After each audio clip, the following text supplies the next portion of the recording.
Yes, everyone. Welcome back to Flat Cap Bureau Talk. It certainly has been a while, but it is good to be back. And so I kind of figured maybe we just chat about what sort of, maybe I have missed or what sort of I have missed chatting with you guys, the Flat Cap Army, about. And I figured probably the best topic to pick has been this kind of crazy three opening weekends of the Premier League. I think a lot of, predictions that I had made, in the beginning of the season, if you were able to check out that Premier League predictions video, I'd highly check it out just because there are a few that I think are kind of coming true already, some of my predictions, then a few that I kind of went pretty boldly with that are not looking so good is what I would say. But, to have some, kind of very smart minds on the panel today to discuss what their kind of, conclusions are, their thoughts on the Premier League, we're joined by the usual Kieran and Darius. Darius, maybe start with you. How you doing? Oh, how am I doing? I'm doing good, I'm doing really good. I'm looking forward to tomorrow to see what teams we get in the Champions League in the draw. I think that's going to be True. quite exciting. And yeah, I've been doing all right, to be fair. Just off what you said, I think, like you said, the three first sort of match day weekends or weeks we've had have been insane. And I mean, if the transfers continue as they are for this next week, I think you're going to be in for a very, very, very exciting season. So Mm. I think that the window has played a role in this season being so crazy. And I think we'll obviously discuss all of those things. But yeah, as a Spurs fan, just in general, doing really, really good at the moment.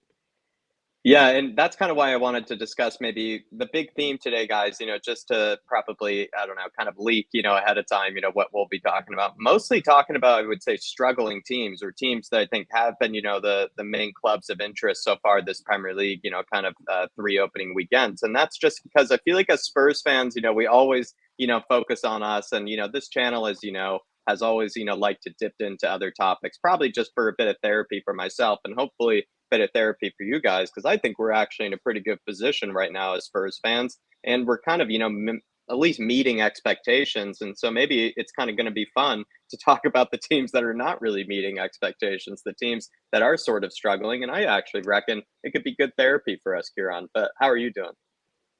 Yeah, I'm doing good. Yeah, it'd be nice to talk about the people that are doing bad, especially because some of those teams are teams that we don't like. So, Yeah, it would big be very rivals. therapeutic to talk about some of them in a bad manner. Exactly. But yeah, no, I'm doing good. I'm doing good. Another Wednesday, All right, another good to have you. another day on this show. It's the usual now. I'm always up for this show. Exactly, it is the usual, and thank you for joining both of you. But let's, greet a bit of the Flat Cap Army in here. We do have Amir Sardar in the house, rocking, his Israeli tourism channel. Everybody, check it out, especially if you are going to be seeing, Israel anytime soon, as well as maybe if you're a big fan of that Champions League team, Haifa, who I believe are going to be joining, the Champions League pot. Perhaps they might even be on ours, and the We Are Time TV boys might have to make a return back to Israel to go play over there. So everybody, check out Amir's channel. Absolute legend. Good to see you, Elias, in the chat. Hopefully you're keeping well, brother. Really always appreciate your support. Mick, as always, absolute legend. Hopefully you're keeping well. Ashley, the big three are back. The big three are up top. Ashley, we have the front three tonight. Hopefully you're doing well as well, Ashley. And then Terry Wright at St. Afternoon. All big up, Terry. Good to see you. Good to see you. Maybe we could take some of these teams' players. Yeah, maybe after they get relegated, Ashley. Absolutely. Big up, Derek. Good to see you.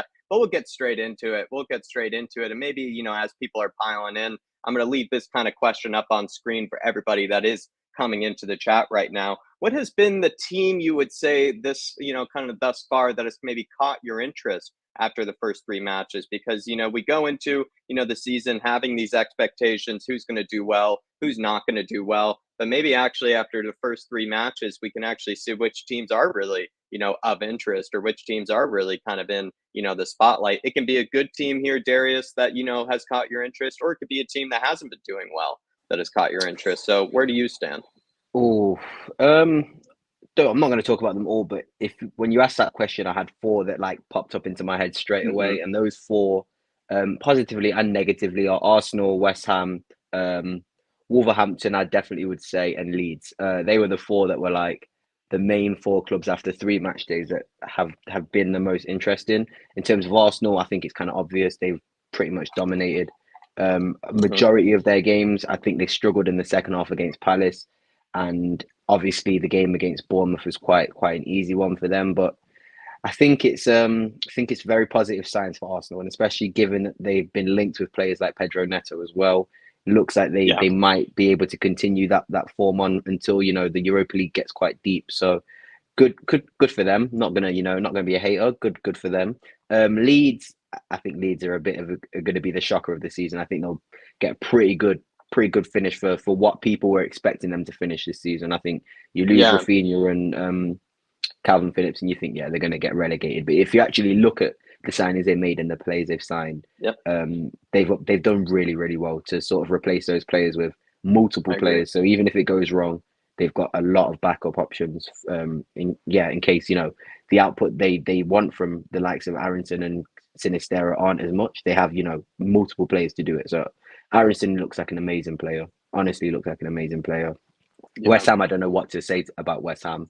Just don't know. I think you made a good point though about I think the funny thing about Leeds is I'm not even sure if they're like a surprise or because I think some people had them completely comfortable this season. They believed in Jesse Marsch, they believed in the signings, and then you would speak to someone else and they're like, I'm worried about Leeds. I think they're getting relegated. I don't like those signings. It felt so 50-50, I think, in the beginning of the season. At least that's what it felt like when I was speaking to others, because I was even on another channel once and I had said I actually really like Leeds' business. I think they're going to be just fine. And the person that I was speaking with, who I agreed with the whole night on everything Spurs, was like, I think Leeds are in an awful position. And it was really interesting because I think that's sort of, but I think it was a 50-50 at the time, to be fair.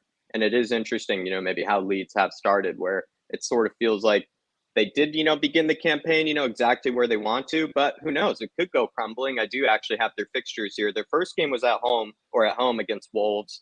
Their next one was at Southampton away. And then their third game was obviously Chelsea at home. I feel like those first two fixtures are not too difficult, maybe for Jesse Marsch. He probably should, get the points that he did. I think he got 3 points against Wolves, 1 point against Southampton. And then he did get 3 points, against Chelsea. I'm not sure what they expected him to get done there, and a clean sheet. So he has, definitely been rising above expectations. But certainly those first two games, you could see a bit of the cracks in Leeds. But I think they have certainly proved some doubters wrong. Kieran, what would be your kind of team, of interest? I feel like Darius did kind of summarize a lot of the good ones. I think mine kind of was Leeds, sort of as well, as maybe the team that has caught my eye. But Zoe and Ashley, they put, Forest, Newcastle, Brighton, do look good as well.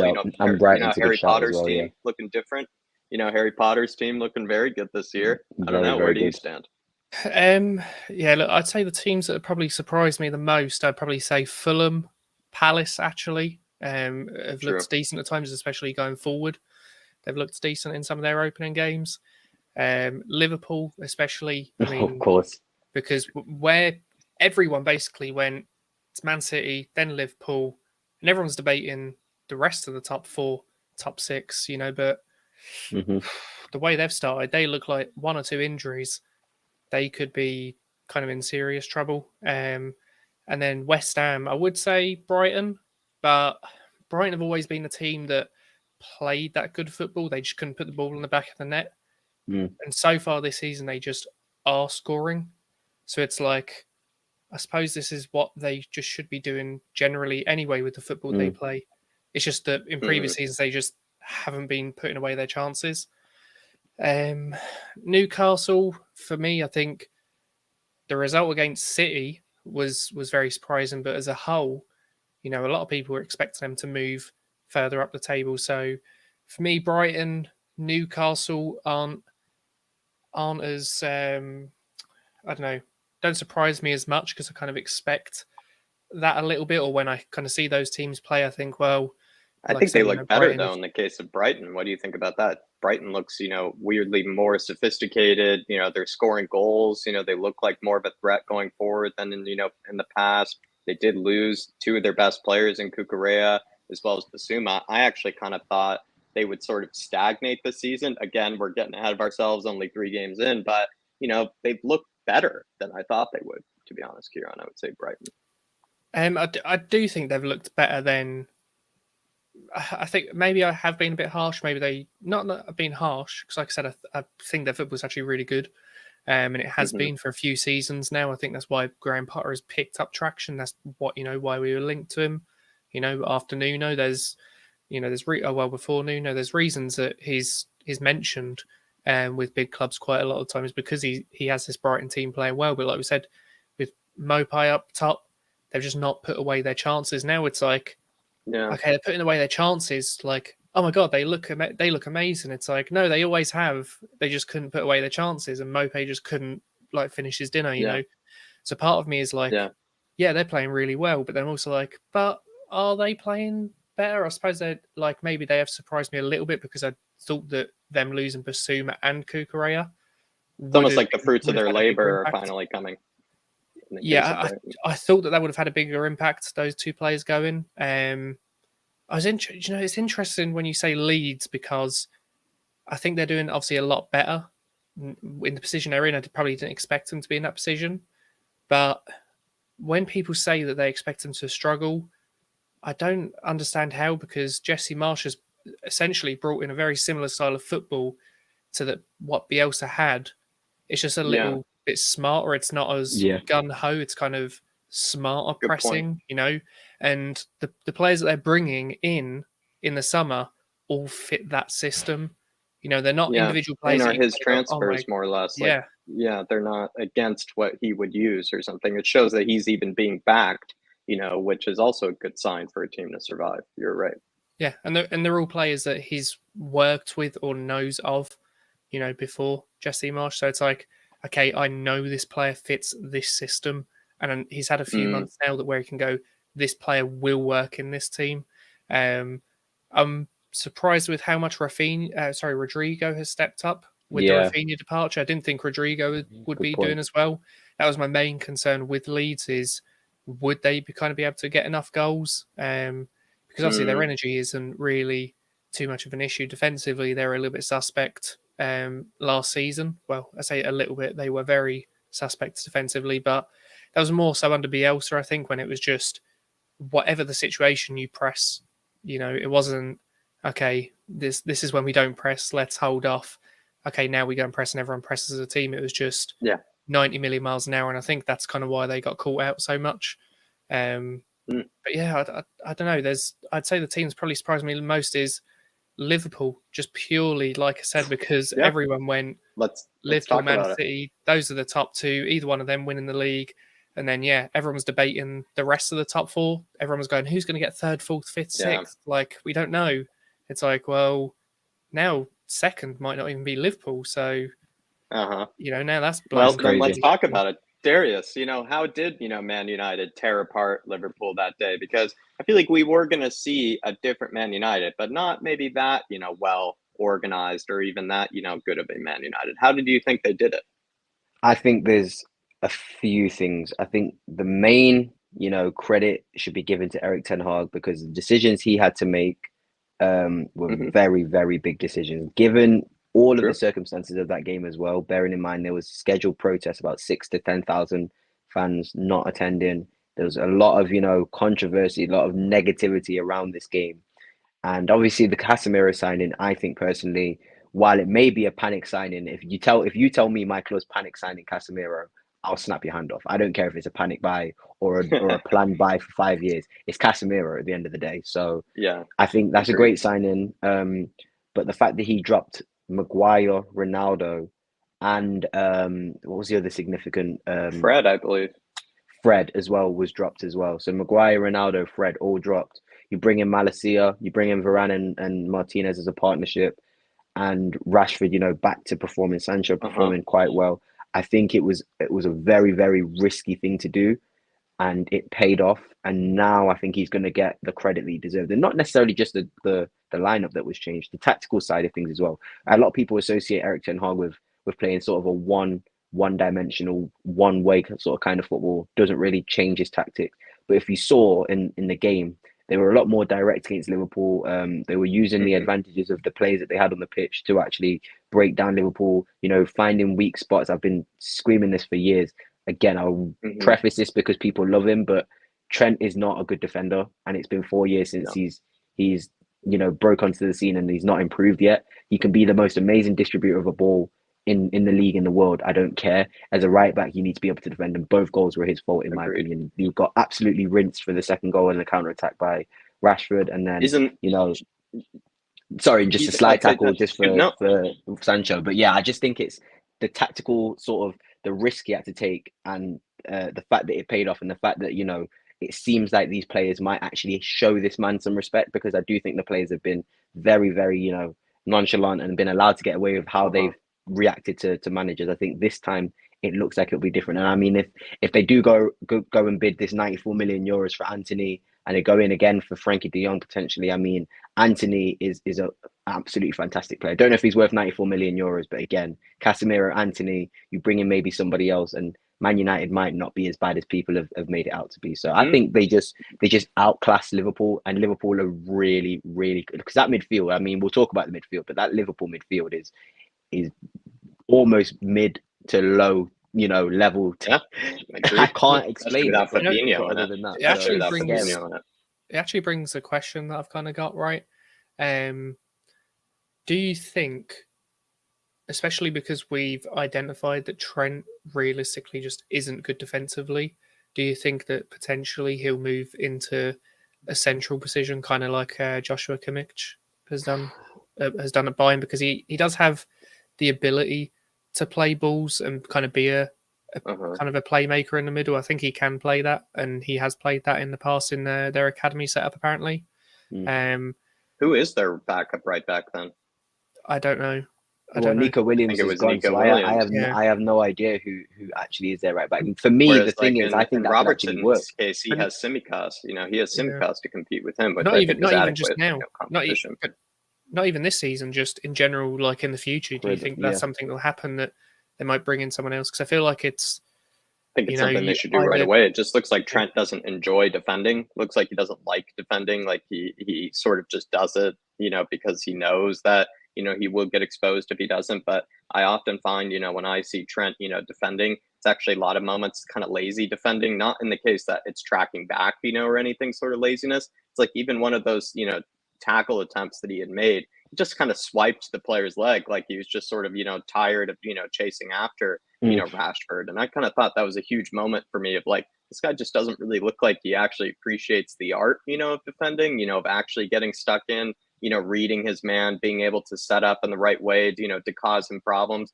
He just sort of kind of just went for a blind, kind of sweep of the legs, Rashford, just because he kind of got tired of, chasing him around basically. And that sort of just showed to me that he's not a disciplined defender. He's not a smart defender, and he doesn't enjoy defending, which is all bad signs. I'll be 100% honest with you. You just mentioned Kieran, how he was playing, through the middle during his academy days. In my opinion, the reason why he's playing right back is because in the system that Liverpool play and the way that Liverpool play, the fullback areas give you the most space. So if you've got somebody like Trent Alexander-Arnold, who is an elite, absolute elite distributor of the ball, you want to put him in a position on the team, on the pitch, where the most space is being given to him. So that means the chances of his delivery is going to be, pretty high most of the time. And I think when you look at like Man City, for example, De Bruyne playing in that sort of right-hand side of the midfield, where he's picking up so much space just on towards the edge of that box, edge of the 18-yard box on the right-hand side of it. I think Trent could do a role like that. It's just, you will have to change the way Liverpool play to allow that space to be created for him, because the way they play now, Salah's an inverted forward. He comes in and the space is found on that right side in the space that wing is meant to be. So that's, for me, the reason why he plays as a right back. And if you do tweak the system and you allow the space to be made in potentially like the middle of the park, or deeper near the centre backs, he could play a deep role if you really, really wanted him to, partnered with Fabinho. I think that could work. I just think he needs to be where the space is on the pitch, and currently the way Liverpool play is where the fullbacks are. It's kind of like us as well with our fullbacks. Yeah, no. The only reason I ask it as well is because it's kind of a dilemma where they've kind of got to go, well, he's too good to really be a second choice in terms of his attacking output. And then you kind of go, well, the midfield is aging as well, apart from Carvalho. I kind of look at it and it's like, maybe that's somewhere where, he can slot in. You can kind of get someone a little bit more defensively secure. But also the thing is, like, for Liverpool, Trent, for me, only looks good when Liverpool are playing high up the pitch. Whenever they're pushed back, that's when people start going, "Whoa, he looks suspect." Defensively, I don't think he can handle when the team's put under pressure in any sort. And I think that's, purely because he doesn't. I suppose, like you said, Jack doesn't like defending. It is lazy defending because he just kind of throws a leg out. It's not really like, okay, cool, I'm going to stand you up, and as soon as a player, touches the ball past him, he kind of puts his arm out and tries shrugging him off. It's just kind of and tries throwing a leg out to stop it. I don't think he's a good defender at all. And like you said, Darius, it's been 4 years, and he's not really developing too much as a defender. You can't really see major. Is it crazy to say that people have praised his distribution too much, do you think, Kieran? Because when somebody is lauded and praised for being so good at that, is it almost the mentality of, well, if I'm so good at that one thing, my other game doesn't need to improve because I provide that? Do you think that's what it is? Because I don't know what it is. For me, 4 or 5 years, you're playing for Liverpool, you have to improve somewhat defensively. Yeah, I think it's also... I think it is because, Darius, a while ago you had said, and I completely agreed with you at the time, but you had said, I would much rather have Reece James in my team than I would have, Trent, because you said Reece James, at least I know I can rely on defensively, and he still kind of has a world-class delivery, kind of like Trent does. Maybe it's not as good as Trent's, but it's still plenty. That's a sacrifice you make for that defensive quality, isn't it? And it's but is it even a sacrifice? Because the sacrifice you're making is actually kind of levels really has to do with Trent. The sacrifice you're making is with Trent, because Trent can't actually defend. Whereas with Reece James, there is no sacrifice that player. He is actually more of a perfect right wing back or a perfect right back. Or a right centre back. I mean, he played right centre back against us in the first half and dominated. But people, I remember, thought that was a controversial opinion to say that you would rather have Reece James, which I think speaks to that question that you were asking: is do people override or overlook Trent's defensive ability? It's like clearly they did. If they're thinking that they would rather have Trent in their team, I would. I feel for you, Darius, because I got slated online for tweeting that once. And you know what it is? It's confusing, isn't it? Because I think it's. The way I look at it, I think Trent is almost, and it sounds crazy to say, but I almost think he's too good at passing. And I think that when people look at some of the passes that he makes, you think, how could we ever not have that in our team? You literally give the guy a second and he can pick out a pass. But if you actually look at it from the perspective of, when you're building a team, that final of the Champions League could have been won had Trent been a slightly better defender and had awareness that Vinicius was in behind. And the game against United, 2 goals would not have been Vinicius conceded. has torched him time and time again. Yeah, had Trent had just a slight improvement on his defense, Rashford probably might not have got him behind because he would have dropped a few yards. And I just think and like you said, you mentioned, I said it, to sacrifice maybe 20% of your distribution ability to then gain 70% of a defensive ability in Reece James. He played right centre back against us in the first half, and then they made substitutions and put him on the right wing, and then he still did just as good on the right wing. He put that beautiful ball into Kai Havertz, who, if it wasn't for Kai Havertz not being in good form and not having the confidence, that would have been a blatant goal. There was nothing else Reece James could have done for that cross. For me, that sacrifice in maybe 20% of distribution is so worth it when you're going to get literally a player who can play in 3 positions almost. Because I think Reece James could play centre mid, centre back, right wing back, or right back as well, all to a good level. Whereas Trent, not too sure if you'd ever see Trent playing centre back. Just to go back to what you were saying about, is his distribution kind of overhyped to people kind of overlook areas? I think actually that's partially down to how Liverpool generally dominate so much of their games, in terms of possession, and have so many more chances, score more goals, that majority of the time he doesn't have to defend. It's only in those kind of every so often games. Yes, every so often in the big games when they're playing teams that will kind of put them under pressure in moments that people start going, hang a minute, he looks awful here. But it's but against Watford last season, or Norwich, it's teams where he's very rarely having to defend, and even if he's not in position, Van Dijk, Matip, even Konate at times, those guys will mop up, those loose counter attacks. Well, I mean, it's gone hand in hand, hasn't it? If you look at Van Dijk's form as well, Kieran, because he seems to have really dipped in his form as well. So yeah. Do you know what I think? Absolutely. And Van Dijk just quickly, well. I just wanted to bring up something that Darius, said, and it's just so I don't lose this thought. We were I think we got on to Liverpool, and I do want to get back into Liverpool. I just kind of want to give, my little final thoughts on Man United and kind of, the original question, which was, how did Man United actually tear apart Liverpool in this one? I feel like, Darius hit the nail on the head, where Ten Hag he made the right personnel, I think, changes, but he also sacrificed, I think, a bit of his own sort of philosophy and identity and just instead exposed Liverpool's weaknesses. Where I think often actually where a manager can be naive is like they're so obsessed, kind of in the case of Bielsa, they're so obsessed with their own way of playing that they don't actually realize, the other team's weaknesses are probably actually easier to expose than just continuing to play your way. We obviously know Jose Mourinho is kind of the best example of that. He would rather, kind of expose the other team's weaknesses than really have his own sort of like personal identity or philosophy in the way that he plays. And then even Conte, I think to a degree, does that from time to time. He would almost rather, maybe look at how the other team can be, kind of hurt and exposed instead of just playing the same way every single time and every single occasion. And I think that's where it shows, a good manager versus maybe a naive manager, not a poor manager, but a naive manager is one that continues to play the same way when there are probably glaring opportunities to expose actually your opponent's weaknesses.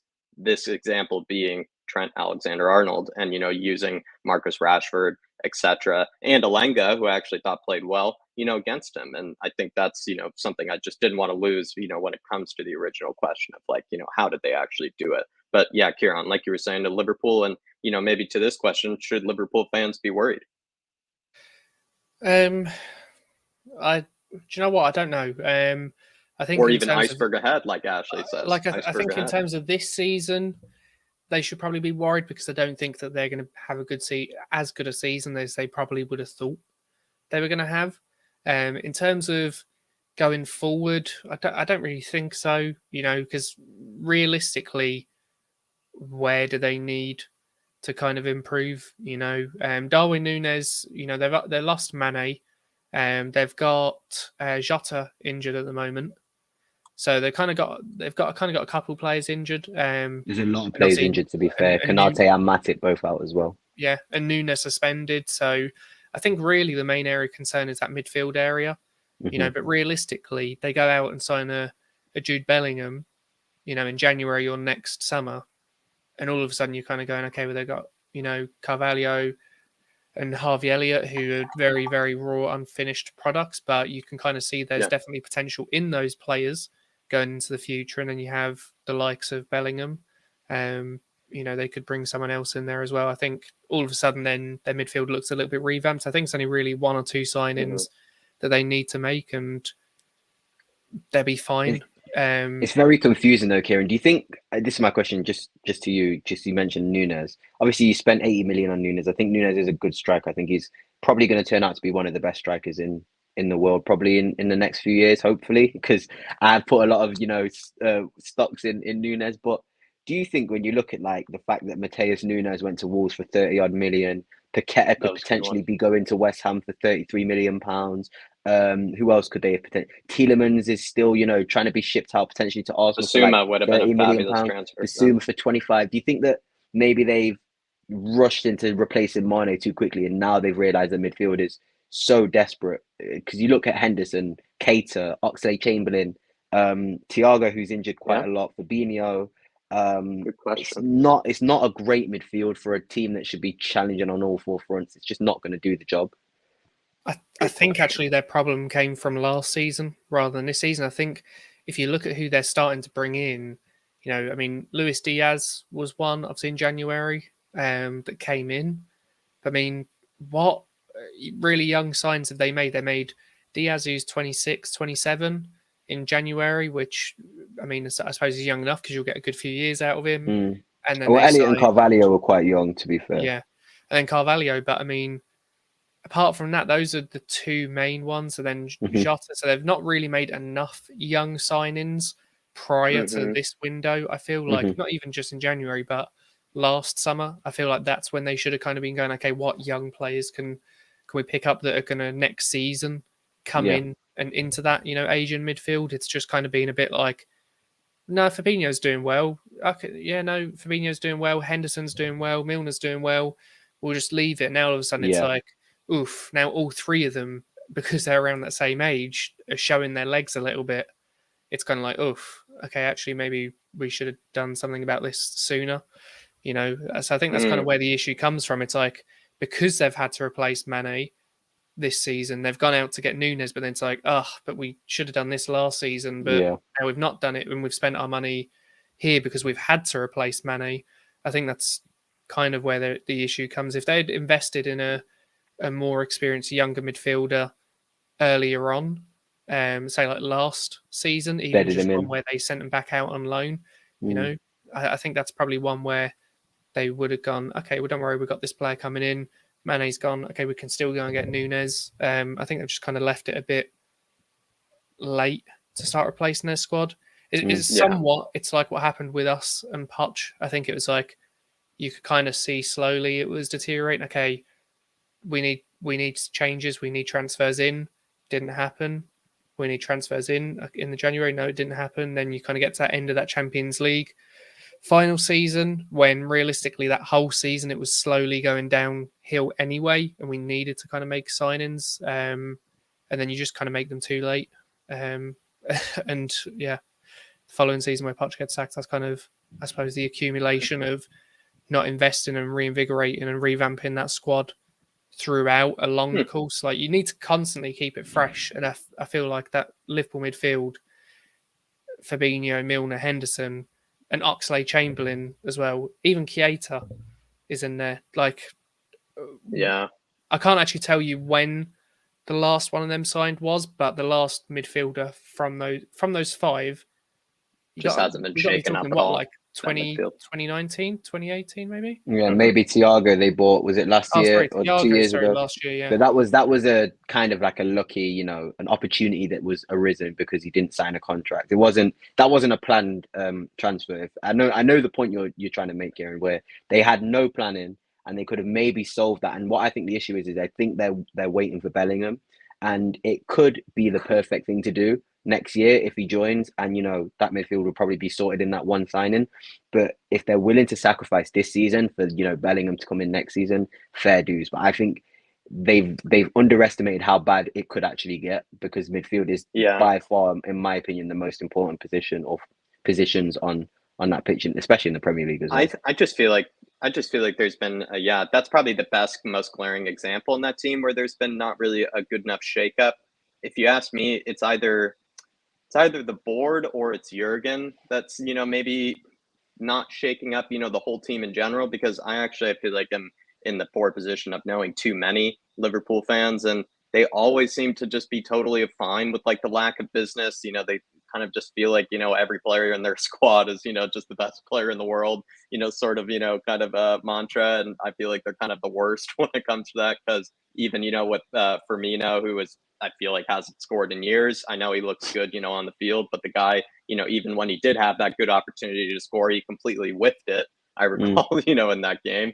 I just feel like they did need a shakeup up front. The shakeup they went for with Nunez, and I don't know, like I feel like Haaland even was doing it for a much longer time period at Dortmund before Nunez. Definitely. Like Nunez has had he's I don't know, I'm not as sold on it, and I think they definitely overpaid, because regardless if he does come good, I don't really see him coming good this season in the way that they might want him to, which then makes me feel like they sort of overpaid for the kid. He's also, and this is maybe a bit of a mic drop, he's only like a year and a half or 2 years younger than Richarlison. So it does kind of put, his age, into perspective. It's like, I know they couldn't have signed someone like Richarlison because he's at Everton, but I feel like that would have, a player like that would have actually been a better signing, I feel like, for them, because when they made that signing of like Diego Jota, I thought that was a really good one, because it was like, okay, this guy's been doing really well in the Premier League, kind of fits that sort of mold of, a Liverpool-like player. He kind of is like Firmino, but can actually finish. And then they signed Nunez, maybe because, they're switching things up, kind of like how Man City are switching things up with Haaland. But it feels like Nunez is not really the player for me that I think is good enough yet for them to kind of switch up their system around and kind of, tailor, kind of, cater towards him. At least to me, he doesn't look technically good enough, doesn't even look technically as good as Haaland. And I think, Haaland with his hold up play, you could kind of say is his worst part of his game, but it's still plenty good. Whereas like Nunez, I'm not convinced on his hold up play. Even, his pace and behind, I don't think he's really the paciest, forward of any kind. I feel like he maybe has more strength and power. Clearly, he needs some maturing as well, because Joachim Andersen, I don't really associate as being much of a shithouse, but obviously he got, into Nunez's head. I couldn't even imagine if Nunez was coming up against Rudiger, he probably would have been red carded in 10 minutes. It just feels like, I don't know. I feel like they've made, maybe a few mistakes, like Kieran has said, and not investing in the midfield. And I even think the Nunez one was a big fat overpayment. And I'm a bit worried it might not even work out in the way that Liverpool fans think it will. I'm not saying it's going to flop, but I'm saying it's going to flop in the sense that when you pay that much money, I feel like he should probably get 14 goals. He should get 14 goals in the Prem, 15 goals in the Prem. I don't know if he's going to get 15 goals in the Prem. And if he doesn't, I think that would be a major concern, for Liverpool, considering Mane would have been the one that would have got them 15 goals in the Prem. Mm-hmm. The thing is as well, right, is that even because I was just thinking about it, I suppose, they did sign Thiago, but then, and that was the most recent one, but then when I was just thinking about it, Thiago's like, what, 30, 31? Yeah. Maybe he's like 32, I don't even know. I think he was 30. I think he was 30 when he joined them, so. Yeah. So that's the thing, it's like when I say about them not investing in that midfield, in like some younger players, they got those fresher legs. You can probably even take Thiago out of that equation because he's not someone who's going to be around for the next 5-10 years in that kind of midfield. He's someone that's kind of okay, cool, we're going to get 2, maybe 3 seasons out of this guy. That's pretty much it. And the guy's already struggling with injury problems. He's been injured quite a lot at Liverpool, since he's joined. So that's kind of another one. You've signed this player who's going into his 30s or was 30 when he joined. He's picked up a few injuries, but your midfield is pretty much reliant on him. You know, like pretty much we're sitting here going, okay, if Thiago's not playing, that midfield is significantly weaker. Yeah. And he's in his, like I said, he's like, what, 30, 31, 32. And he's always been injury prone. He was injury prone at Bayern, even in his career over there. So it's a good point you bring up, Kieran. And maybe as we kind of wrap up the Liverpool conversation, Van Dijk has not looked good in these, Mitrovic, I would say we'll talk about later, the classiest donkey to ever live.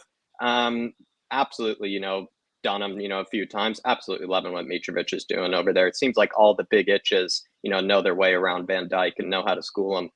But he's not looked good, recently for me guys. And maybe quick theories on Van Dijk. Should we be worried there, or is this just a system or, a byproduct of Liverpool not playing well? What do we think? I think it's a mixture of things.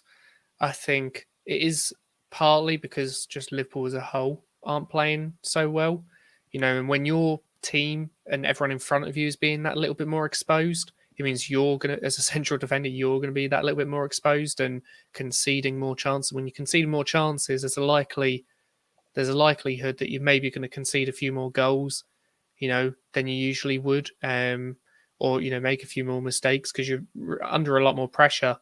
But I actually think a big part of it as well is you got to hear me out here, right? Van Dijk has been overrated by people. When I was going to make this point. Thank you, and Kieran. when I say that, right, I think that he is the best defender in the Premier League. I still think he has been the best, but people have been talking about him like he's untouchable. He's the best defender to ever grace the Premier League. He's untouchable. Like, is he the world's best defender? Like, is he that good? Like, that's the same breath that people have been mentioning in his name. And is he the best defender of all time? And is he the best defender in the Premier League ever? And I think that's kind of where you partially have a problem. Liverpool aren't playing well. And then Liverpool aren't playing well, so he's conceding a few more chances. He's been put in, worse situations defensively. But then, when he's also not playing a little bit as well, people just instantly kind of go, oh my God, he's awful. But I think it's actually just a bit of an accumulation of, like I said, Liverpool not playing well, so he's facing worse situations. But then it's also people who have been hyping him up to be the best defender ever to exist. So now he's making a few mistakes. It's like, oh my God, wow.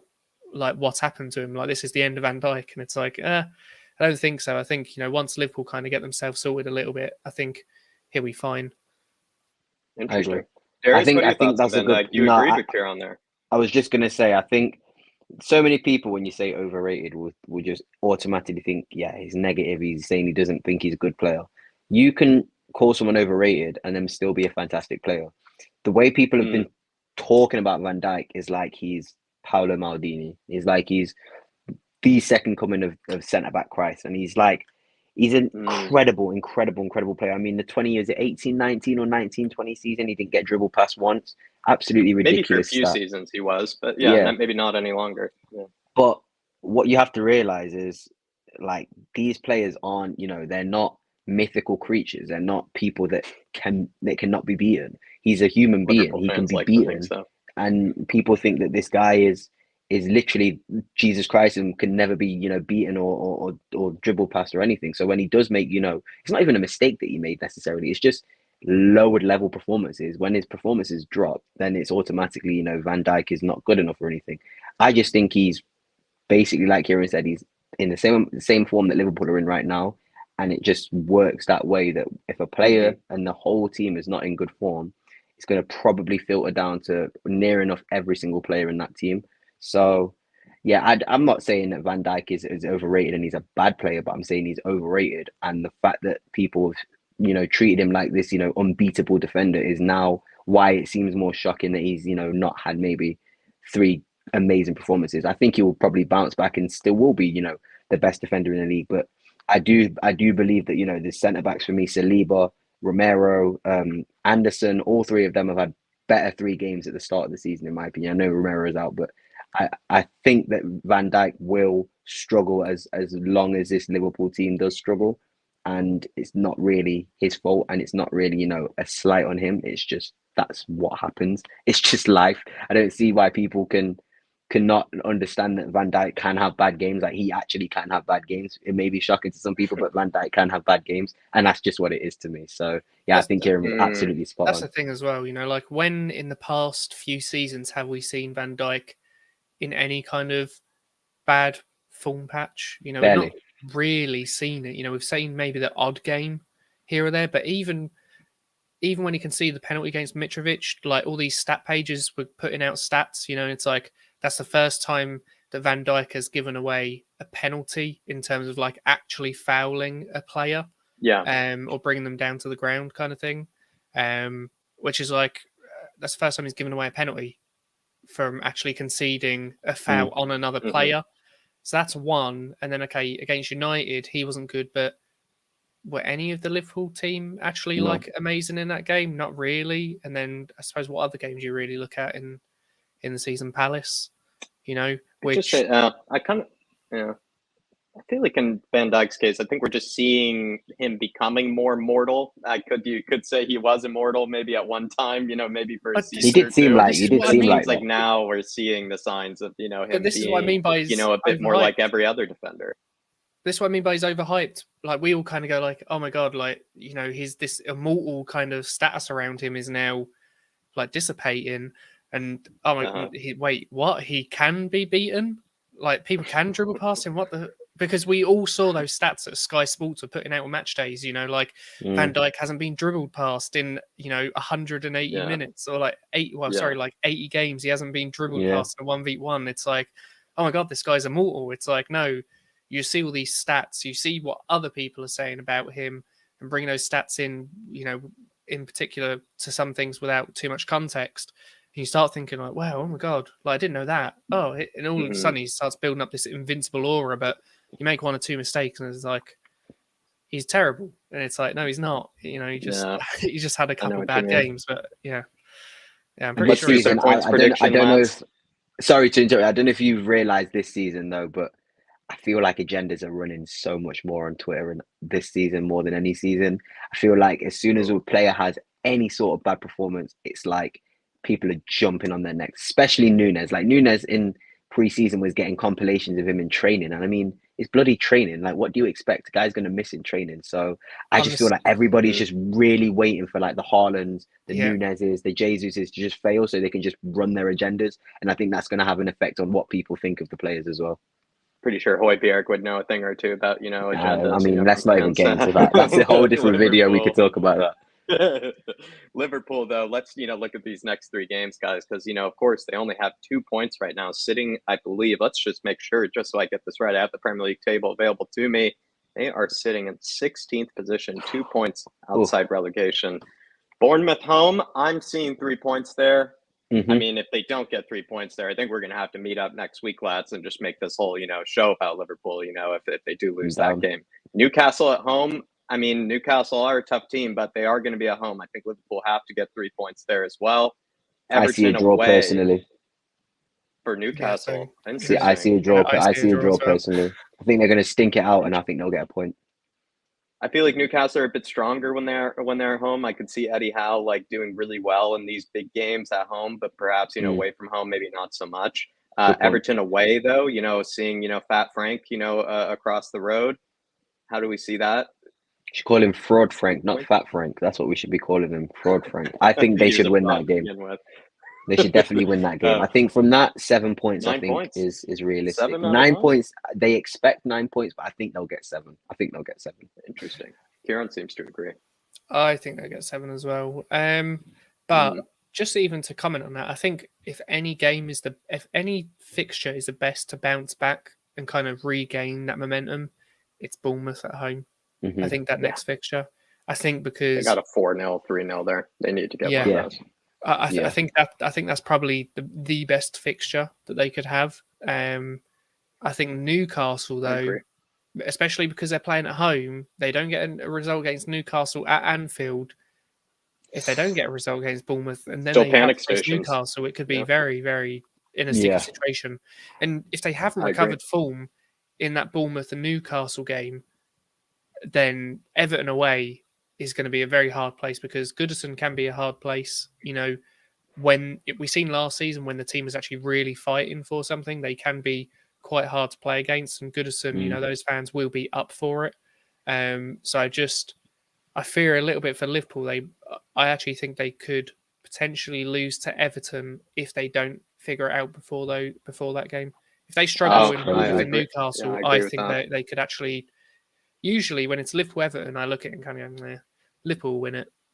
At best, it'll be a draw for Everton. I never think Everton are going to win that game, but this is the first time where I think if they don't fix it by Newcastle, I'm actually maybe thinking, depending on how Everton do, this could be. Nunez is not available for the Bournemouth game, is he? Or is he got? No, but even is it so, only a match ban? Even they should be able to do it. They should. Yeah, they should. That's so true. They really should. I think they should get 9 points here. I think they'd still be in panic stations if they. Maybe 7, not as much panic stations, but anything less than 7, I think they would still be in panic stations. So I assume, guys, we will be talking about Liverpool very, very soon again. Man United, though, we were talking about them briefly. I'll save this for next time, but I'm still not convinced of Man United. I'm actually going to make a bold assumption that was a fluke, of a performance, because I still feel like there are some, warning signs, even with Lisandro Martinez. I know he had a good game, but I do have about 6 or 7 strikers here on my list that I think could absolutely still torch that man if, given the opportunity, just because as much as he looked like, a very aggressive defender, I think we're forgetting how strong and how fast most number 9s are in the Prem. Like most number 9s will be faster than Lisandro Martinez. They'll also be stronger than Lisandro Martinez, which I think then sort of does, no matter how well he reads the game, no matter how much he sort of can anticipate, something, if the ball is good enough and the ball over the top is good enough, which it will be because it's the Premier League. I mean, we have world-class distributors, in this game. If he's put in a position where he does have to rely on some physicality, like a lot of defenders do, sometimes, defenders, they need that physicality to get them out of certain positions. He doesn't have that privilege. He doesn't have that luxury, and he will get burned for it. I mean, we even saw Danny Welbeck, do it to him. I'm pretty sure we're going to see Ivan Toney do it to him again. Richarlison, if I was Antonio Conte, I would put Kane and Richarlison up top and just have Richarlison just running at him all game. I just feel like Lisandro Martinez, I'm not convinced yet at all. No matter who his partner is yet, I'm not convinced. I'm not convinced either. I think, yes, he did look good, but you've got to remember he's playing against Firmino, who's, I suppose for Americans, I think you guys use centimeters. He's 181 centimeters. So he's 5'9". So Martinez wasn't really playing against a physical striker. If he could pick any kind of number 9 to face in the Premier League, it would probably be Firmino, because Firmino isn't a player who likes to get the ball, turn and run at you. I think when he comes when up he against was in that- Wolves, like Wolves, he'll do well against, Yeah. when we looked at, all their strikers. But like, look at even right there, Kiefer Moore against Lisandro Martinez. It's going to be Yeah. absolute lunch, for him. It's going to be lunch. Even the world's worst cross, he's still going to win it. And I think we even saw it in that Brentford game where what happened there, it was like, again, a moment where he needed to rely on him being tall and strong. Was like there was that corner that Brentford played and it was like bouncing all around the box. And then it was like him versus Ben Mee. Ben Mee was like backtracking, like had no reason to win that header. But because Lisandro Martinez is 5'9" and Ben Mee is a much bigger man and, just had maybe a better read on it, Lisandro Martinez jumped, but was like still 7 inches clear of even getting close, to the header. And I think he's just continued to get torched in moments like that, unless somehow he just gets really lucky. I just don't feel like in this day and age, there's going to be another Fabio, there's not going to be another Cannavaro. There's not going to be another Cannavaro, I think, in the Premier League, unless, I don't know, I just don't believe it. I think maybe Azpilicueta was probably the closest thing to like a Cannavaro, but I don't see Lisandro even Martinez then, Azpilicueta really, was doing it he as got a exposed. right back, and then he came into a back 5 and was doing it on the right side. Yeah.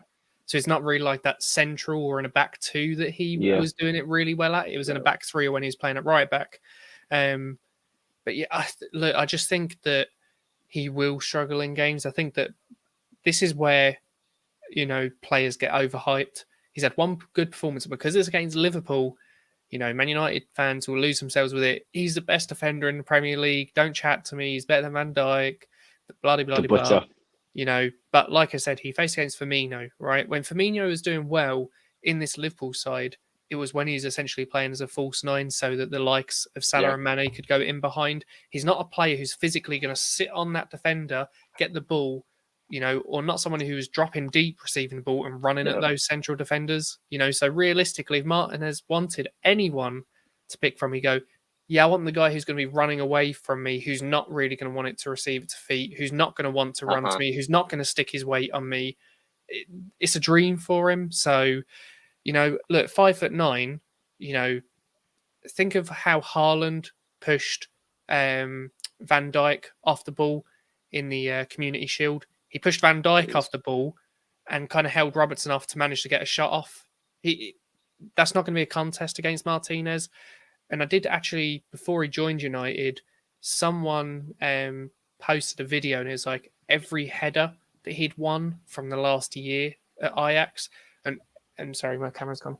But every time I was going to reference this too. He's putting his arm into players, into their backs to kind of create that space so then he could kind of go and attack the ball. He's not going to be able to do that against the likes of Haaland, Kane. Kane's smart enough. As soon as he puts his arm in his back, Kane will go down and we'll get a free kick from it, and players will not even that though. Not even that. Let's say he does that.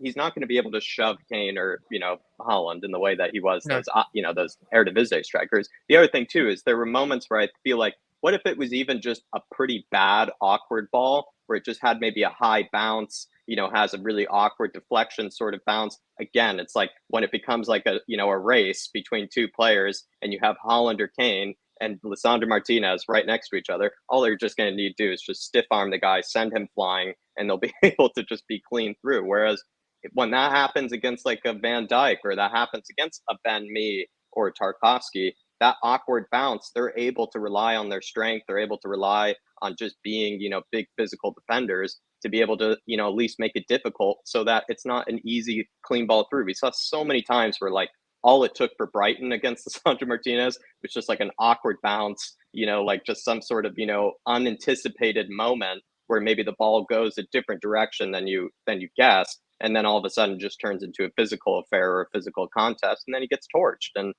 I don't know. I just feel like as good as I think Lisandro Martinez is a very obviously technically gifted player, and he clearly is a good player, but he's just playing in the wrong position for me. Just simply playing in the wrong position. I could see him as an exceptional left back. I could see him as a great CDM, just not even in the back 3. I think he looked very good. That's what I was going to say. Imagine him doing essentially what Ben Davies has kind of been doing for us last season. I think he would do well in that system if he had someone a bit more secure. I think he's been lucky in this Liverpool game as well, because in the previous games they've tried to play out at times from the back. Whereas this game they literally every goal kick, anytime De Gea had the ball, it was boom. Let's play that ball straight past that midfield and kind of look onto scraps. And let's try and get in behind. But you can't do that against every team. They're not going to knock up to Bournemouth and Bournemouth go, yeah, we're just going to play a high line. We're going to sit on you and let you play the long ball in behind us. No, Bournemouth are going to sit back. So they're going to have to play the ball a little bit more. When they play Leeds, I don't think they're just going to be able to keep playing long balls every time. Or against more physical teams, I don't think they'll just be able to ping balls long from a goal kick every time and rely on scraps. That's not a sustainable way for them to play going forward. So that's true. This time he didn't have to play out from the back, and he's playing someone who's not that physical. Do I think that he is a decent player? Yes, but do I think that long term he'll work out as a central defender in a centre back 2 pairing? I don't think so. I think he's going to be, out muscle, like we said. Wilson, Callum Wilson, Harry Kane, Haaland. Yeah, that was the first one I wrote. I think Callum Wilson is the perfect player to come up against him, because Callum Wilson, he has those big, legs to be able to, step in front, move him out of the way, but he also has that pace to be able to also burn against Lisandro Martinez. Callum Wilson or Richarlison, I think, are actually perfect examples of what he'll struggle against, because players that work really hard off the ball, players that will press him, and players that will like to, kind of step into him and be physical with him, but also are just as fast as him, just as strong as him, and will be able to, beat him with pace and power. I feel like in the case of like Kane, he'll just outsmart Lisandro Martinez, as well as obviously outstrengthen him, or, kind of show him the weight room.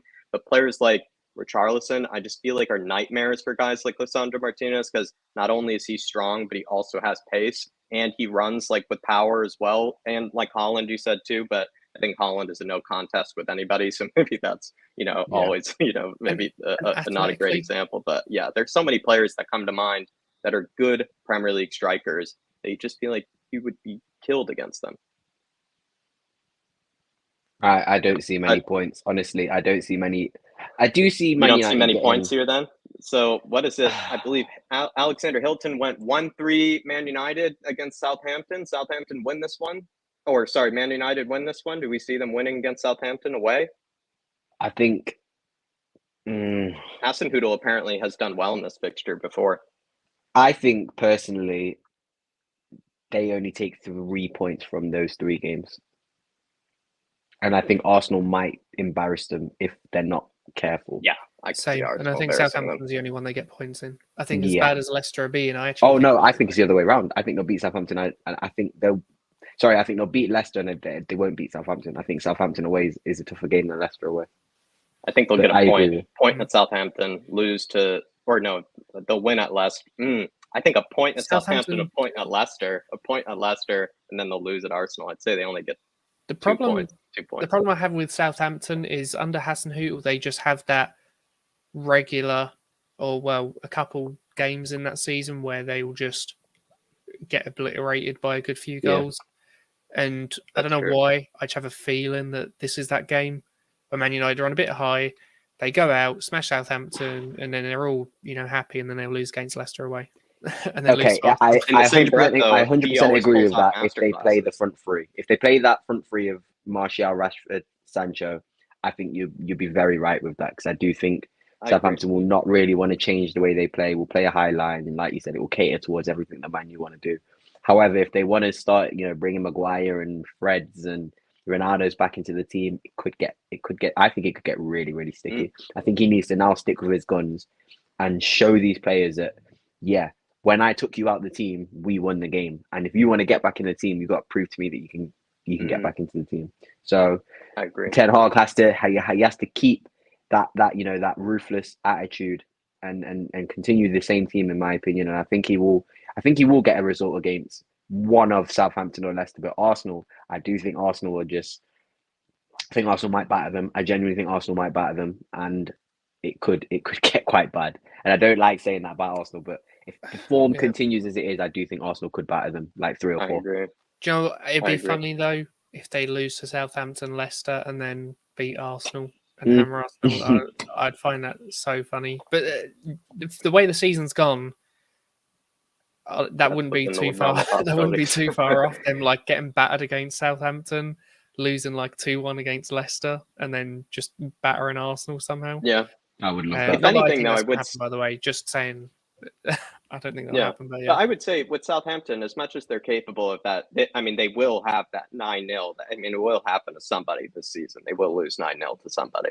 In the same breath, though, I always feel like Hasenhüttl pulls off 1 or 2 masterclasses a year against, a top 3 team. I feel like he's done it to Man City a few times, if I recall. He's done it to Spurs, as we know. He's done it to the likes of Liverpool. I've even seen, given Liverpool good games. He's given Man United plenty of good games, so I've heard, because I remember Man United fans were saying they were not looking forward to the Southampton game because it's not been a good fixture for them coming up against Ralph. And Ralph, in fact, has a good record against some of the top class managers. I think even his record against Antonio Conte was quite good, before that last, defeat that he, suffered from us. So I agree, Kieran. It could go anyway. Enough about Man United. Enough about Liverpool. Let's talk about our other rivals that are struggling right now. The bubble blowers. What is going wrong at West Ham, everybody? I will say I'm quite happy about seeing them not doing so well, because I did predict them not to do very well. In fact, if I were to go to my Premier League table, I think I had them in 9th or 10th, if I recall finishing. Just because, for me, lads, and let me know if this sounded right, I'm just going to use my original kind of prediction logic. David Moyes, for me, he's never really shown that he likes to open himself up, never really likes to, be very progressive in possession, doesn't really like, his teams to, maybe be more full-flowing attack. He continues to want to prioritize that deep, low block kind of counter-attacking system. I feel like if you are going to move your way up the table from 8th, 7th kind of area, you can't really play that way. Eventually, you're going to have to open yourself up, and you're going to have to play a different style of football, a different kind of system, or at least just a different sort of, I don't know, against different opponents, you're going to have to, play a different way. You can't just play the same way against every opponent. And I think David Moyes is actually weirdly one of those guys that plays the same way against every opponent. And when he comes up against teams that are fully capable of just watching the game go 0-0, because that's a big point for them, he's going to probably run into some trouble of having some really boring, 1-0, 0-0 games this season. And that was my original logic for why I thought they would kind of slip up this season. It's just because they never really seem to dominate teams that are, in the lower ends of the table that will just sit back against them. I feel like David Moyes, he's just promotes so many cagey games between teams, like teams that are both just going to sit back, low block, not really expose themselves too much. And he's kind of the team that can't really do that. He's supposed to be challenging for 7th, 6th, 8th, those kind of positions that West Ham fans do want to finish in. And you can't keep playing that way forever, because teams are going to figure you out, as well as most teams are just going to sit back against you, and it's just going to end up being a cagey 0-0. What do you guys think? Spot on. I think he's got underdog syndrome, hasn't he? He's got severe underdog syndrome, in my opinion. I think he wants to play in the role of an underdog where he's, counter-attacking. But the team that he's built now, and I think the team that he's trying to build, is like, I don't know if he knows what he wants a team to do. And I think that's now being displayed by the team, because I think he wants the team to drop off and play that sort of counter-attacking football. But I don't think he realizes it. And this is all respect to West Ham, that they're better than most teams in the league. And most teams will take a draw at West Ham because they know the difficulty of getting that. So to him, it's a bit of like, oh, well, I don't really want to be the team that dominates, but at the same time, like, we're just little old West Ham, so everybody's going to want to try and beat us. Well, no, I think a lot of teams are going to try and take a point at your ground because of the way you play. They're a physical side. They're an absolutely massive side. I think they're like the second tallest team to us of all teams, but it just seems like he's got really serious underdog syndrome. The only thing that makes me positive about West Ham is they do look like they're making the correct signings to change their season. I mean, Cornet, I think, is a great signing. If they get Lucas Paqueta, I will not be happy. £33 million, I will not be happy if he goes to West Ham, because that player, I genuinely believe he has a similar ceiling. I don't think it's going to be as big a ceiling as Bruno Guimaraes, but I think he's got a similar ceiling to Bruno Guimaraes, and I think he could definitely, with the likes of City are after him. I think City were looking at him to be a Bernardo replacement if Bernardo was to go to Barcelona, but for the fact that West Ham could get him, I think that would be amazing, because I don't think Rice and Souček is going to work anymore. I think it has to be Rice or Souček, and then a more progressive, more, dynamic midfielder to partner them. I do think Paqueta can play that 8 role. I do think he's better in a 10. I think he's better further up the pitch, but when you have the likes of Ben Rama, Bowen in front of him, I think he could definitely play that 8 role. And I also believe that West Ham could play 4-3-3 because of Declan Rice. I think Declan Rice as a sole number 6 would work because he's just so dominant, and I do think he can cover the ground of 2 players. So I think West Ham need to tweak it. I think David Moyes needs to tweak his tactics to where they are a more dominant team, because he still thinks that they're little old West Ham who, somehow got 7th place, when now I expect West Ham to get 7th place with the team that they've got 7th, 8th place. So I just think they need to get over this mentality that, they're basically us. And like, I don't know if they like hearing that, but they are basically us, where I think we also went through that phase where we thought we were little old Tottenham, and then it took for Poch to really show us that you can actually dominate teams with the right tactics. And I don't know, like, David Moyes, they don't play like a big team. Yeah, that's no, good. They don't but play David like Moyes a has big built club this mentality team team. to his ideal and his ideals. And if another manager was to come in, I don't think it would work at all. So they do have to stick with David Moyes, in my opinion. It's Really? just, will he? In my opinion, I don't think, unless they go for somebody like a Graham Potter, or I don't even know. I don't know. Looking at the team, the 11, I don't know what manager. And I'd love to know if you've got suggestions. I don't personally know a manager that could get more out of the team than David Moyes can. You'd have to change a lot of the team. I think Souček, the likes of Souček, Antonio, Cresswell, those players would have to go if a manager was to come in and really significantly change that West Ham team. But at the moment, it's really David Moyes who I think can get the most out of this squad. So I don't know what you guys think, but I think it's going to be difficult unless they, really change their tactics. Do you know? I think David Moyes needs to leave. I think he needs to leave just because of that investment that you're talking about, Darius. And you kind of said, like, feels like he doesn't even know what he's doing with these players that have been brought in. That's when it starts to fall on David Moyes for me, because I even have these transfers here for you. So he's brought in Scamacca. It doesn't really look like he knows, how Scamacca plays or how to get the best out of him. Maybe unlucky, but a Gerrard, got, injured. A Gerrard, I believe, is also like more of a possession-based center back anyways, I believe. And does he like that sort of player? I'm not sure. Like, it didn't really make much sense. Cornet is a great signing, but how is he going to use him? What sort of position? He's kind of best as a left wing back, despite being a very positionally versatile player, I think, Cornet. But we'll see how he uses him. He got Emerson from that Chelsea Emerson. Thilo Kehrer. Don't rate Thilo Kehrer. I really never rated. I never really rated Thilo. I think, I think he's actually quite poor. Flynn Downs, they paid like £10 million for him. I haven't even seen him feature at all. And then, like you said, maybe Paqueta. But the problem with Paqueta, too, is he already had Lanzini. He already had Pablo Fornals. And he also has Ben Rama. So I'm like, how many creative midfielders does this guy need? Because he's going to have to get rid of some. Because as good as Paqueta is, and he's probably better than all of those that I just mentioned, just shows that he doesn't know how to use creative midfielders. It's not like you buy an even better creative midfielder and you know what to do, because he's, has a graveyard of creative midfielders that he doesn't know how to use. Decent ones as well, Jack, like you mentioned. Better for Paqueta.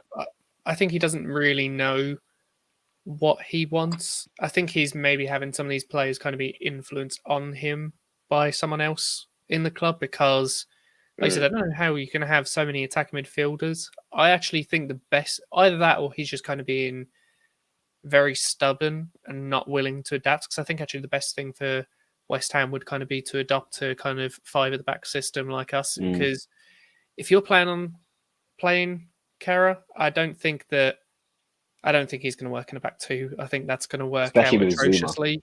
I think that the game against Brighton, the one thing that I think will be a threat is potentially the crosses from Cornet or whoever it is playing crosses on the right-hand side into the likes of Scamacca because of his height. And there were some chances that Scamacca could have put away from those situations, balls just being crossed into the box, and he just kind of wasn't putting them in the back of the net. But with time, I think that'll work. But again, it's like, how many wingers do you want? You got, I suppose, Bowen plays on the right, but then you've got Cornet, Ben Rama. They're potentially looking at Paqueta, who can also potentially play on the right. Fornals has played on the right. Lanzini's played on the left before in games for them. It's like, how many players do you want out wide? or in those attacking midfield areas. I think if they go to a 5 at the back and you adopt Cornet to a left wing back like he was back at Lyon, and then you can kind of play someone like a Ben Rama or someone like that ahead of him, I think that'd be pretty good, where you can kind of have Cornet similar to what we have with our wing backs, where you have a player like Cornet arriving with a little bit of space where they can put take shots, and we know that Cornet would potentially score those chances. He's played as a striker, he's got decent finishing. I think that's probably the best thing for them. Shift to 5 at the back, Cornet left wing back. I think, Jack, you said that you'd have Declan Rice or Souček, or was that you, Darius? But either way... No, that was Darius. Yeah, that was Darius. I think that's spot on. I don't think that works. I think at the moment, who would you even put in there? Maybe, 4 nails in that in that midfield position next to I think Rice, that would work. I'd probably say. I think that's probably... I think that would work. Yeah, I think that's probably the best option for them. But yeah, I don't know. I just think that a 5 at the back system would probably give them a little bit more versatility. I also think Scamacca and Cornet could work as a very good partnership if you are going to play 3-5-2. Yeah. You saw what Cornet was doing with the likes of Chris Barnes and Ashley Wood, or Chris Wood and Ashley Barnes, should I say, the other way around.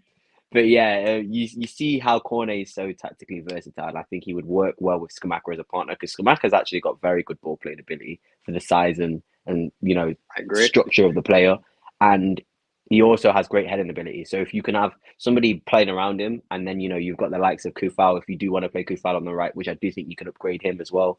But if you've got the likes of, I think they should go for Tariq Lamptey, West Ham, somebody who's hardworking, a fullback who will work on, maybe not physically demanding or physically, the shape or the size that Moyes wants, but I think they need a fullback who can just basically beat a man and put a ball in the box.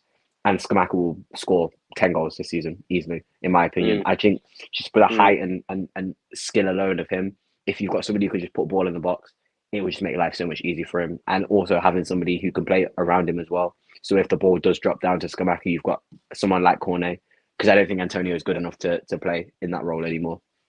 As much as, I do want to keep talking about the bubble blowers. Let's actually talk about their next 3 games, and then we can see whether we make one more point. Kind of like Liverpool, will we be back talking about them further?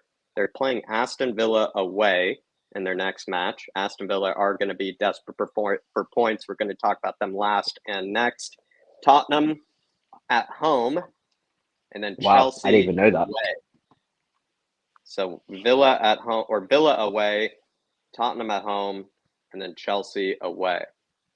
Can I just say one thing? See 1 point. Yeah, sorry, Kieran. I'm not looking at the screen. Sorry, just quickly. Yeah, no. I want to say, because I forgot completely about it, the one thing they need to stop doing is playing Fabianski. They need to stop playing Areola. Oh my gosh! I don't know why Fabianski is still playing in goal for them when you've got sentiment. Areola. Has to be the only reason. Surely has to be just like the Navas and Donnarumma situation. That's the only thing I can. Yeah. I can put that down to, because that again, spot on, Kieran. Before you make any tactical changes, that's the first thing you need to do. Yeah, like I don't even know what they're doing. Yeah, honestly. Definitely. I'm going to write it down, but I'm putting it down. So Aston Villa away. What do we think, guys? Are they getting points there? I think that's the only one that they're going to get. Who else did you say it was? Tottenham and who? Jack, Tottenham at home is going to be the one after that. Chelsea is the one after, I think. I think it might be 1 and point. Chelsea 1 away. 1 or 0. The only other thing I can suggest is they turn up like they do against us and Chelsea, and they may get a result just because of the form, being kind of pointless towards West Ham. I think West Ham and Chelsea, regardless of, if they play us, if they're 20th or 1st, their form will always be good. So don't get me wrong. I won't be surprised if West Ham were to beat us or Chelsea, but if I'm going off, purely form and what the teams are playing like at the moment, 0 or 1 points for me. And the only point they're going to get is their first game. It's kind of crazy to think about that West Ham could still be bottom of the table after 3 more games, and that's why those first 3 games were so important for them, because I didn't realize Aston Villa, Tottenham, Chelsea were their next 3 games, that they could really be on 0 points after 6 games.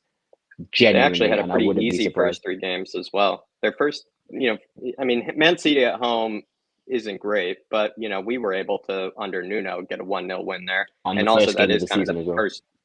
It's the one time you do want to play Man City, I would say, at home.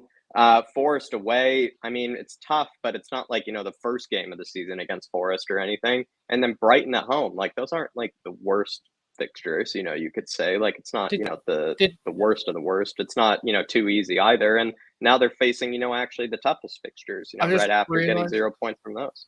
I just realised they played all their first 3 games at home and have scored 0 They're goals, going to 0 be points. in. I think they're No, Forest was underestimating away, how. I believe. I think Forest was away.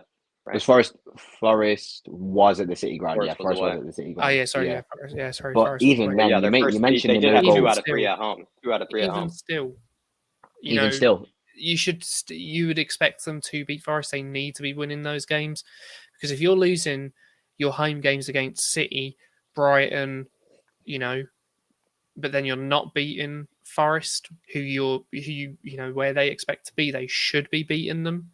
I think you then look at Tottenham and Chelsea, your 2 next home games after Villa away. it's tough, I mean, man. honestly, I think I agree with you, Darius. I think they could potentially only be coming away from points from the Aston Villa game, and even that, I'm not even that confident in them. They could have 0 points after 6 games. Genuinely, Yeah, I could see that's that Aston Villa that's game really being crazy. really boring.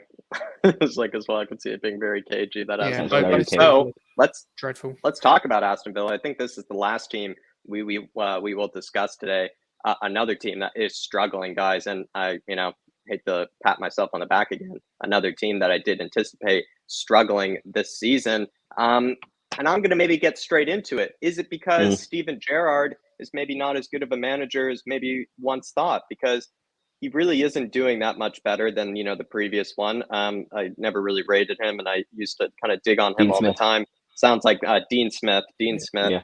I never really rated. I thought he was actually really overrated at one stage when he had Jack Grealish in his team. He got a ton of investment. Dean Smith didn't do very much with it.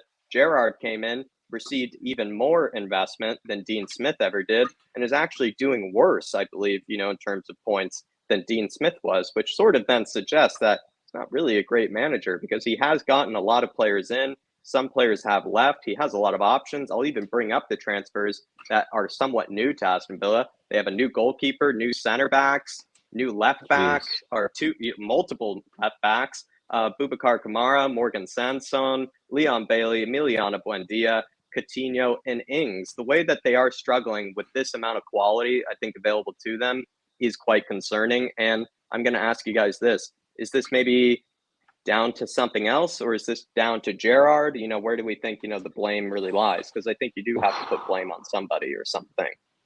I think this is quite simple, and I'm not going to spend long on this because I've sort of had this thing with Aston Villa where genuinely I do rate Steven Gerrard, but I don't see how he can do this bad with his squad because if you actually look at Aston Villa's squad, it's a really, really good squad. Like it's a really, really good squad. And for me, I said this on Twitter a while ago, the 2 big managerial appointments I want to see this season that I think would do the club wonders genuinely is Sean Dyche to Everton and Poch to Aston Villa because I think with that squad, I think Poch could really do something special at Aston Villa. I think Villa Park has the atmosphere to create something similar in terms of that scary, not wanting to go to Villa Park. I think Poch will, with the squad that they've got, like a young, kind of press heavy squad, very similar to the style that Gerrard wants to play. I think the likes of Buendia, the likes of Bailey, they would all look really, really good under Poch. I think he could play a 3 at the back with that team. I think he could play 4 at the back with that team. I think the likes of Coutinho, Jacob Ramsey under Poch, I think would be an amazing player. I think he could look even better, Jacob Ramsey under Poch. I think they've got so many individuals. I think Danny Ings under Poch would look really good. I think they've got a lot of individuals that Pochettino could really do something with, and they're in about that, that level where it's like 9th, 10th, where Poch can really pick up a team from obscurity and do something with them. Genuinely, he's not in a job. I don't think Gerrard is as good as I've potentially thought he was. And for me, it is down completely to Gerrard because this squad, I mean, Boubacar Kamara is one of, in my opinion, the best defensive midfielders in the league. I mean, he's been their best player, I think, this season, in my opinion. So I think it's all set up for a progressive manager to take over, but it's the quality of that progressive manager. I don't think Steven Gerrard is just good enough, and I've realised that now. And maybe the Rangers' accolades maybe got to me a little bit too much, and I think a quality manager like Poch would really do something quite quite amazing with this Aston Villa team, because the squad, I mean, they've had a lot of investment, and I think the squad is adequate, definitely adequate. I mean, I don't know what you guys think of the squad, but I really like the look of that Aston Villa squad. I think the squad is more than good yeah. enough, and they should be finishing inside the top 10. And so this is when I did my Premier League predictions video. I said Gerrard should be sacked if they don't finish inside the top 10. That squad is good enough to finish inside the top 10. They don't have Europe as well. I think often we kind of forget about that. Like teams that invest in their squad heavily who don't have Europe, like in the case of Newcastle, they should be doing, a lot better. They don't have to play nearly as much, but they sort of have close to like a European level, sort of team. I think Gerrard should be doing a lot better. My kind of other concerns with Gerrard is I'm not really sure like what sort of tactics or what sort of style or philosophy he even has. It seems like the one philosophy that's consistent is they kind of like to kick the shit out of other teams and, like to, get red cards and, sort of, cause a bit of, kind of roughhousing by the looks of things. They did it against us. I've seen them do it against other teams. John McGinn seems to be kind of the instigator of it. He loves to throw in a nasty challenge on some players, but that's the only thing I've noticed is kind of the consistency with Gerrard's squad is like they like to play a bit rough. They like to throw in some late bad challenges to maybe, kind of, I don't know, wrap up some feathers, maybe get inside the other team's head. That's about it. Like they really are quite pedestrian in the way that they play. I don't really see any attacking patterns or anything that like makes me think, okay, that's what Gerrard's like trying to go for here. This is how he likes to play. Good example would be like Jesse Marsch. Like we see Jesse Marsch immediately. It's like he likes to play between the lines. He loves to play through the middle, wants to play those, easy to goal kind of through passes that make really high quality opportunities. It's really difficult to play that way, to constantly try to play through the middle. But you can obviously see that's how he wants to play. Whereas like with Gerrard, it's like I genuinely don't know what Aston Villa are trying to do in possession. It seems like anytime they score, it's from some sort of lucky situation, or it's just from some like Jacob Ramsey, like 35-yard like run, or he just skips past multiple players and then they sort of just find Ollie Watkins, in behind. I feel like Ollie Watkins, in fact, just quickly has been actually kind of carrying Aston Villa for some time because I feel like Danny Ings is maybe the better striker, but Watkins is the one that's been carrying them, at least in my eyes. I feel like Ings is sort of not really meeting, the potential or not meeting, the expectations of that signing. Maybe that has to do with Gerrard, but all I can say is with Gerrard basically not doing any better than Dean Smith and receiving more money than Dean Smith ever did, that is a big worry. And the other thing too is that, like we just said, their sort of fixtures upcoming being West Ham, I feel like Gerrard's going to need to get points there. If he gets no points at all, I would start considering sacking him. And my last little point is just that last season, if you guys recall, when he did come in, to Aston Villa, a lot of people were giving Gerrard all this time in the world, thinking he will be a great manager. And I remember even Liverpool fans were saying, oh, look at it, last game of the season, he's going to make, Man City drop points, the script is written. And I thought it was so funny that they forgot about the other script where Gerrard loves a good slip. He loves a good slip. I think that script was also simultaneously written, and he did slip up, in fact, against the likes of Man City, and did slip up in the games before and didn't help out, Liverpool, which I found actually quite hilarious because they were sort of depending on Gerrard to help them in that final game, and he did slip up for them, which I think is just brilliant. So yeah, Stevie G, I must say, not really too ashamed. I don't really care about Stevie G that much because, again, kind of I'm already dealing with too many Liverpool fans as it is. I kind of likes, seeing him mess up in this sort of way. It's nice to see, probably an English manager that's probably given a bit too much credit compared to probably managers that are not English kind of fall in this sort of way. I think Frank Lampard's a bit similar, kind of put on too high of a pedestal despite not really achieving, very much or really doing anything of real note. And I think Stevie G, if he does get sacked, I think he'll have to maybe take, some time in the championship, maybe take some time, elsewhere, because I don't see him getting another Premier League job if he gets sacked from this one, because it's a lot of investment that he's received. He's handling a mid-sized club, slight, maybe even a big club, like Aston Villa. It is a very historic, club. I feel like he's not going to get another Premier League job, or at least he shouldn't get another Premier League job, considering how much investment he's also received. I mean, the Championship is where he should have gone anyway, but I think it's, he's kind of being caught with a similar situation with, Frank Lampard. Well, Frank Lampard for Chelsea is different because Frank Lampard for Chelsea is like, I can't. You kind of have to give him credit for the situation that he was in. To be fair with that, well, I mean, he came in. I mean, it's kind of one of those ones where you're a legend at that club. The fans Yeah. want you to come in because you're doing somewhat okay at another club. Yeah. It's kind of like, if I turn them down, it's kind of like I'm turning my back on the club and the fans because they want me, so you take it, and then the club has a transfer ban, so he can't make any transfers in his first summer. So I think it's a bit different. Whereas with Gerrard, it's like, okay, cool, you've won the league with Rangers, you could potentially move on to a championship club now and then just kind of go, okay, cool, championship, and then take the step up and do a Premier League club. But I think he's just jumped a step too far too soon. I think I was actually saying this to my uncle on the weekend. I think that not only because of their playing careers, they're hyped up quite a lot when they do very minute things well. And I think that actually, Jack, you were saying that, they're overhyped compared to managers that aren't English. I think they're actually overhyped to managers that actually are English. I think there's, Steve, like, honestly, I think Steve Cooper, Graham Potter, who's manager at Newcastle? Because they're not big names. Eddie Howe. Eddie Howe. I think they're all way better managers than, Frank Lampard. I wholeheartedly agree with that. I agree. Wholeheartedly I completely agree with that. In fact, with Steven Gerrard, I don't know. Do you feel like, he is going to get sacked this season if you guys were to maybe take a punt, right now? Do you see him turning it around? I do not see him turning it around. I think it's inevitable. Him turning it around. The only reason I think he even stays on the job is because of sentiment, and the club will maybe. This is the problem when you sign ex-pros that have got a big name, because they're in a situation where it's like he's not doing well. Realistically, we should sack him.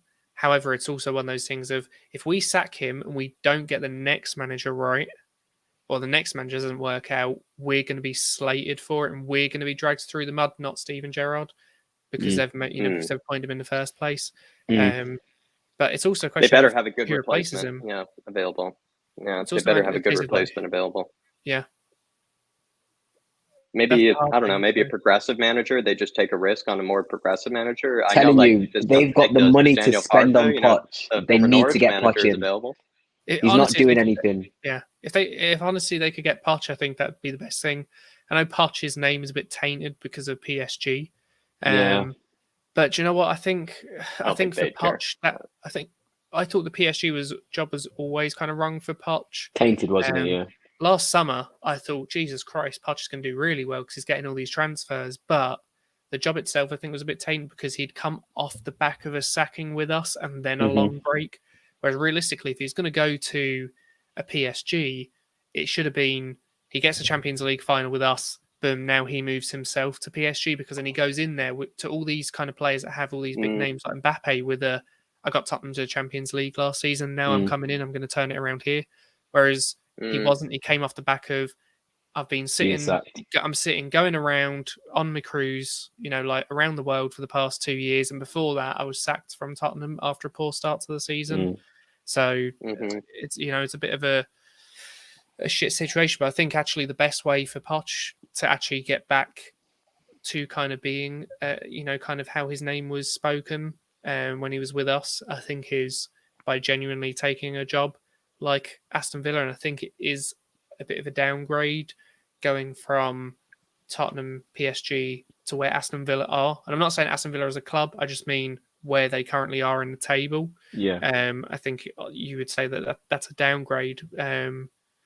But I think he could probably do really well with that squad. It's a team that have brought a lot of young players in this summer. And I think that's actually where Poch kind of is really able to work. And I think he'd be able to come in and kind of go, I've worked at Tottenham, got Champions League final with them, and consistently in those Champions League spots. I've gone to PSG and I've managed, Neymar, Mbappe, Messi.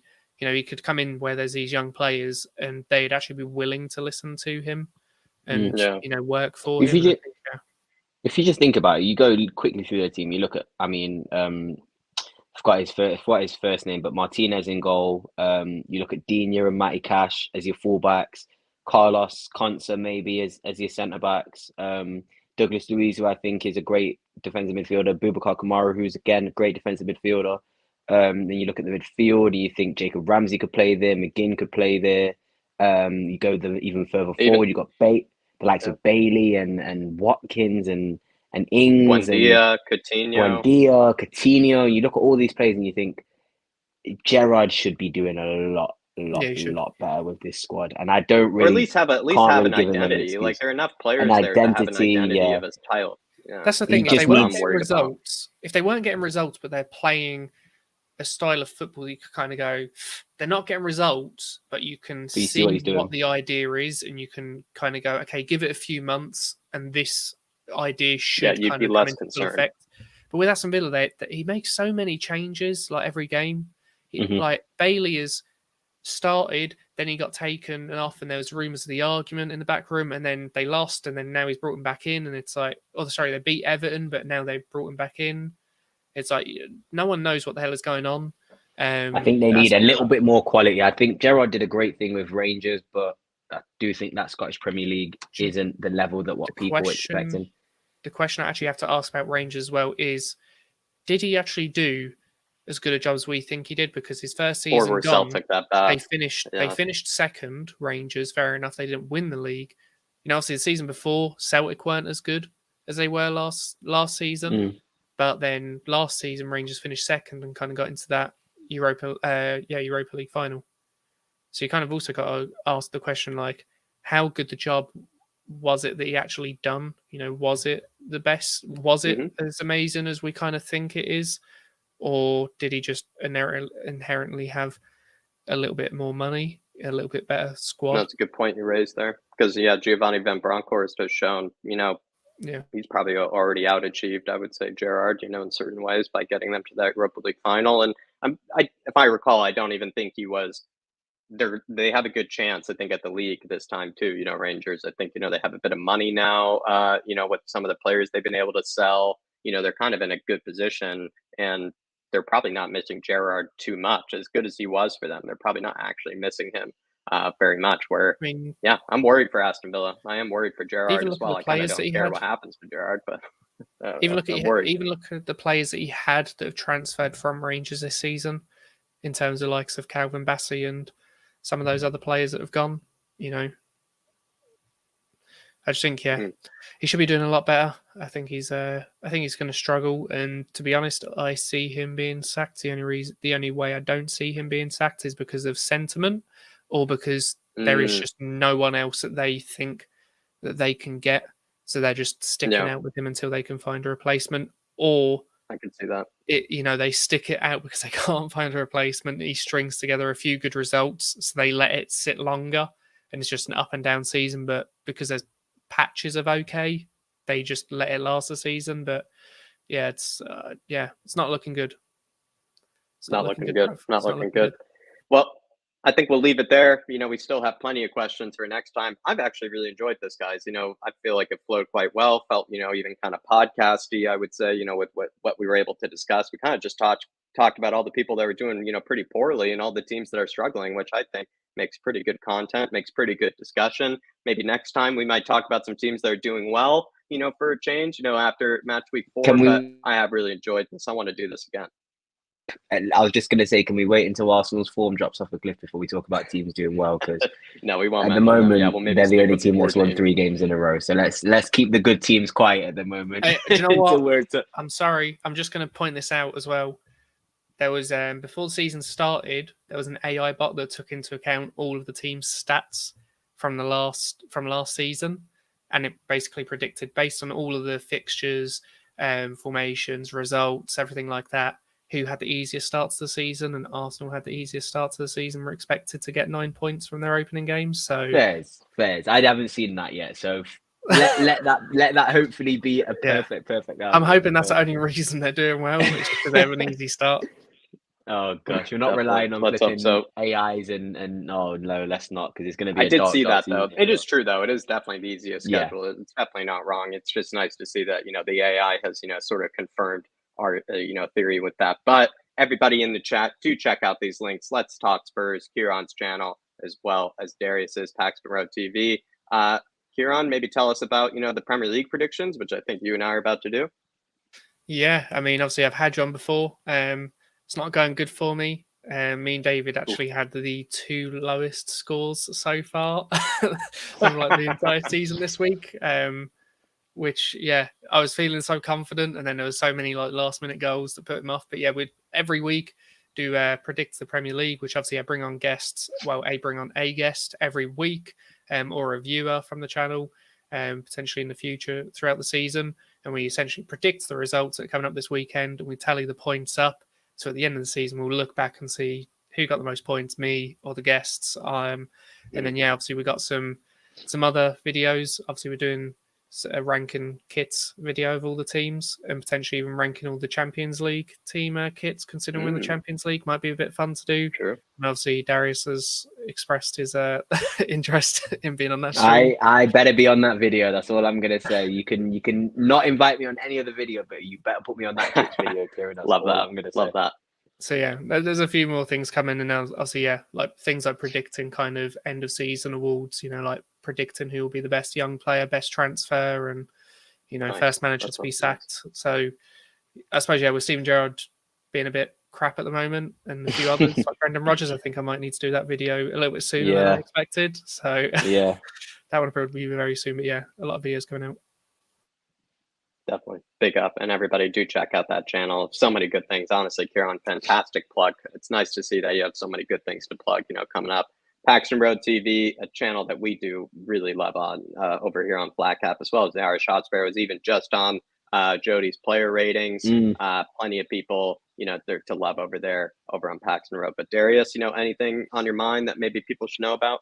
Before I say anything, I do want to say to the lovely people, obviously, who are watching, that these two have got, like, in my opinion, I know you mentioned that you only really have time to watch Paxton Road.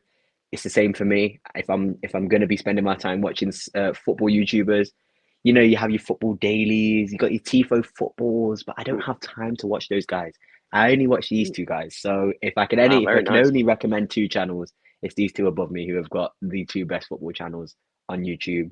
And then we've got Paxton Road as well coming in, hopefully in that top three as well. But we've got loads of stuff coming out. I think me and Sean, I don't know if it's going to be a watch along or a reaction, but we're going to do something revolved around the Champions League draw tomorrow.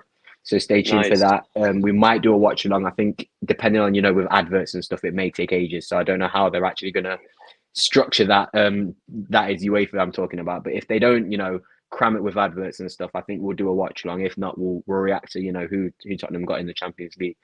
And yeah, to be fair with you, I think just keep your eyes out. Hopefully, in the future we can have Jack and Kieran on Paxton Road doing shows. I want to try and, like I said, I always keep saying that I'm trying to get I think I might do a Champions League related show on a weekly basis that we can do, and I'd love to have you two talking about, not just Tottenham in the Champions League, but we could sort of generalize the Champions League to all the clubs, because I know how much you guys love talking about European football. So yeah, just stay tuned, and I cannot recommend enough subscribing and watching every single video that these guys upload, because I do the same, and I can tell you now it's top quality. So yeah, subscribe to Paxton Road and make sure you subscribe to these two channels, and I'll be a happy person, honestly. There it is, everybody. There's that big link right there. Hit that big red button on both of their channels. Please show them the support. They show me a lot of time. They show me a lot of love and a lot of appreciation. And yeah, as Darius even said, he even finds time to watch these streams, and even if he's on them. So everybody, there's a big love and community here. So please show them the support. We're going to tap out for now, give our sayonaras. Hopefully you enjoyed this Premier League chat, something I do kind of maybe want to do again. Not sure if we're going to do it, right away, next week. As we kind of like to do different shows every Wednesday, but I will let you know, everybody, we will be back with a bit more content. Sorry for the big delay over on Flat Cap. Just, kind of got back from, a bit of time off, as well as, kind of catching up on everything Irish Hotspur. But as always, everybody, come on, you Spurs. In Conte, we trust. We will be seeing you.